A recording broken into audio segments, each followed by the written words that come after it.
বিয়েবাড়িতে না আমি একটাও লং ভিডিও করিনি, তাই শর্টসের মাধ্যমে পুরো বিয়েবাড়ির ভিডিওটা তোমাদের সাথে শেয়ার করছি। এই যে বৃদ্ধির লুকটা আমি নিজেই করেছিলাম, এটা হচ্ছে আমার ননদ মামা শ্বশুরের মেয়ে।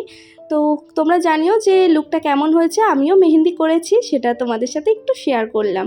আর এদিকে কিন্তু বিয়ের দিন সকালে আশীর্বাদ পর্ব চলছে, ছেলের বাড়ির থেকে সবাই চলে এসছে। এদিকে আশীর্বাদ পর্বটা হয়ে যাওয়ার পরে কনের কিন্তু ফটোশ্যুটের পর্ব চলছে।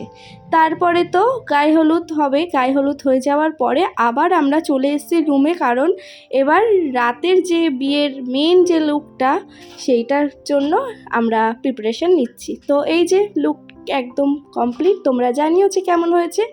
সাজাতে সাজাতে আমার অবস্থা এইরকম, আমি খুব একটা সাজতে পারিনি, মোটামুটিভাবে তাড়াহুড়োভাবে যেটুকুনি যা হয় তো সেইভাবে কমপ্লিট করেছি। আর আমার যা আমাকে অনেকটাই হেল্প করে দিয়েছে। আর এদিকে কিন্তু বড়ও চলে এসছে।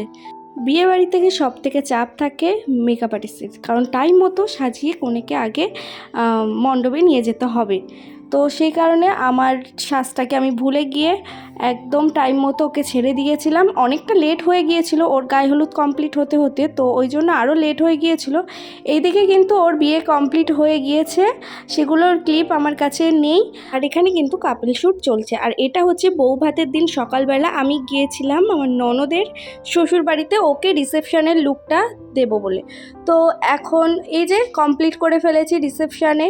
কেমন হয়েছে তোমরা জানিও, আমার তো খুব ভালো লাগছে। তোমরাও জানিও যে কেমন হয়েছে এই রিসেপশানের লুকটা। ও যেমনটা চেয়েছে তেমনটাই হয়েছে, শুধু ওড়নাটা রেড কালার ছিল বলে ওটা আমি দিতে পারিনি। ওর ওড়নাটা পরার খুবই ইচ্ছা ছিল, কিন্তু ওড়নাটা কালারটার জন্য ও পরতে পারেনি।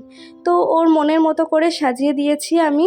আর এদিকে লোকজন সবাই চলে এসছে, ওর ফটোশ্যুটও হচ্ছে। আর আমার লুকটা একটু শেয়ার করি, আমি কিন্তু 5 থেকে 10 মিনিটের মধ্যে একদম হালকা ফুলকা মেকআপ দিয়ে কমপ্লিট করেছিলাম। জানোই তো বাড়িতে কেমন চাপ থাকে বিয়ে বাড়িতে। তো আমি এখানে এসেই রেডিটা হয়েছি, ওই জন্য একদম সিম্পলভাবেই রেডিটা হয়েছি। টাটা।